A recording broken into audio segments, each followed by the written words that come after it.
अस्सलाम वालेकुम। आज हम बात करेंगे आईडीज़ और क्लासेस के बारे में। ठीक है, सबसे पहले हम यहाँ पे अपना टाइटल ऐड कर लेते हैं, जैसे कि आईडीज़ एंड क्लासेस। ठीक है, तो इसको हम यहाँ पे अगर डिस्प्ले करेंगे तो यहाँ पे आपको जैसे पता है कि यहाँ पे जो है हमारा टाइटल आ जाता है आईडीज़ एंड क्लासेस। ठीक है जी। अब उसके बाद हम यहाँ पे बॉडी में अपना काम करेंगे। फॉर एग्ज़ाम्पल हम यहाँ डिव लिख लेते हैं। आपको पता है डिव जो होता है वो डिफ़ाइन करता है डिवीज़न और सेक्शन को इन HTML। ठीक है, डिव लिख लेते हैं यहाँ पे हम लोग। अब बेसिकली हम लोगों ने यहाँ पे डिव नहीं लिखना, डिव के अंदर हम लोगों ने दो चीज़ें ऐड करनी है, आईडी और क्लास। ठीक है जी। अब आईडी और क्लास में हम लोग कोई भी नाम लिख सकते हैं, कोई भी वैल्यू डाल सकते हैं। फॉर एग्ज़ाम्पल आप यहाँ पर लिख सकते हो बॉक्स और यहाँ क्लास में आप फॉर एग्ज़ाम्पल लिख देते हो क्नॉक्स। ठीक है, ये हमने इसके जो है नेम।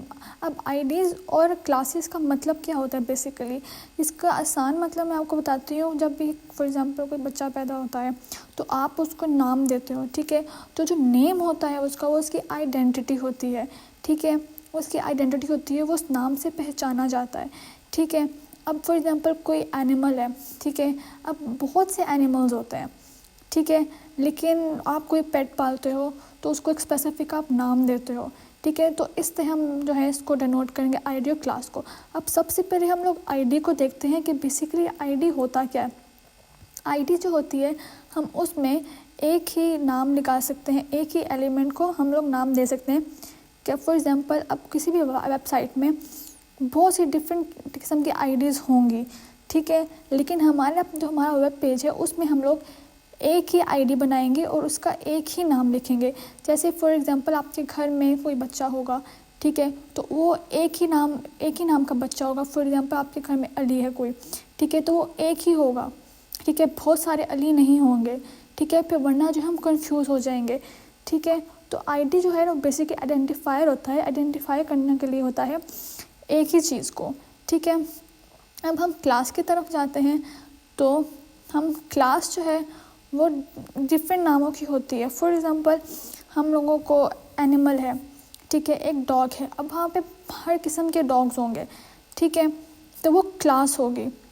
ठीक है, अब फॉर एग्ज़ाम्पल मैंने जो है क्लास में 100 एलिमेंट्स लिए हैं अपने वेब पेज में।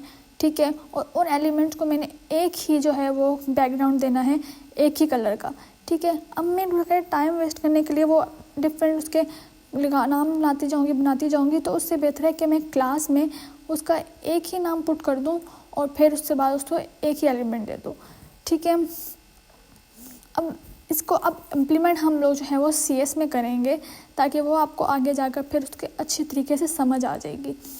ठीक है, लेकिन यहाँ पे बेसिकली जो इसका ओवरव्यू यही है कि आईडी में हम लोग यहाँ पर एक ही नाम लिख सकते हैं। फॉर एग्ज़ाम्पल हम लोग यहाँ पे H3 लिखते हैं और आईडी लिखते हैं। ठीक है, आईडी और इसका नाम भी हम लोग बॉक्स रख लेते हैं। ठीक है, इसका नाम भी हम लोग यहाँ बॉक्स रख सकते हैं। अब ये मैंने यहाँ पे जो काम है ये बिल्कुल गलत किया है। क्यों? क्योंकि यहाँ पे ऊपर जो है इसके नीचे रेड लाइन भी आ गई है। ठीक है, क्यों? क्योंकि मैं ऑलरेडी डिव के अंदर आईडी जो है वो बॉक्स लगा चुकी हूँ, तो अब H3 के अंदर अब आईडी बॉक्स नहीं लगा सकती, मुझे इसका कोई और नाम लिखना पड़ेगा। क्यों? क्योंकि यहाँ पे आईडी जो होती है सिर्फ एक ही आइडेंटिफायर होती है, एक ही को वो नेम मिल सकता है आईडी में, हर किसी को नहीं मिल सकता। इसलिए मुझे यहाँ पे कोई और नाम रखना पड़ेगा। फॉर एग्ज़ाम्पल कोई भी आप नाम लिख सकते हैं, BG लिख लें आप। ठीक है, ठीक है, अब ये देखिए यहाँ पर जो है वो रेड लाइन शो नहीं हुई। ठीक है, क्योंकि आइडेंटिफाई की फॉर एग्ज़ाम्पल आप क्लास है, आप क्लास डालना चाहते हैं, यहाँ पे आप H3 क्लास, यहाँ पे आप नॉक्स लिख लें। तो अब क्लास में आप ये काम कर सकते हैं। क्लास में आप सेम जो है वो क्लासेस के जो नाम है आप दे सकते हैं। ठीक है, लेकिन ये काम आप आईडी में नहीं कर सकते। ठीक है, अब आपको एक और चीज़ बताती हूँ यहाँ पे मैं कमेंट के बारे में। फॉर एग्ज़ाम्पल आपको कोई काम करना होता है, ठीक है, आपको वो चीज़ लिखनी होती है जो आपके वेब पेज पे शो ना हो। जिस तरह फॉर एग्ज़ाम्पल हम इसके अंदर लिख लेते हैं this is my web page, ठीक है, यहाँ मैंने लिख दिया। इसको मैं यहाँ पे डिस्प्ले करवाऊँगी और यहाँ पे ये डिस्प्ले हो भी गया है, ठीक है। लेकिन अब यहाँ पे मैं कोई ऐसी चीज़ लिखना चाहती हूँ जो डिस्प्ले ना हो। फॉर एग्ज़ाम्पल मैं यहाँ लिखती हूँ दिस इज़ माई पेज, ठीक है जी। अब मैं इसको डिस्प्ले कराऊंगी, डेफिनेटली ये भी डिस्प्ले हो जाएगा। लेकिन अब मैं चाहती हूँ कि ये डिस्प्ले ना हो और ये कमेंट में आए, तो मैं यहाँ पे टैग डालकर ये साइन डालूँगी, ये करके यहाँ पे ये। अब ये जो है मेरा ये शो नहीं होगा।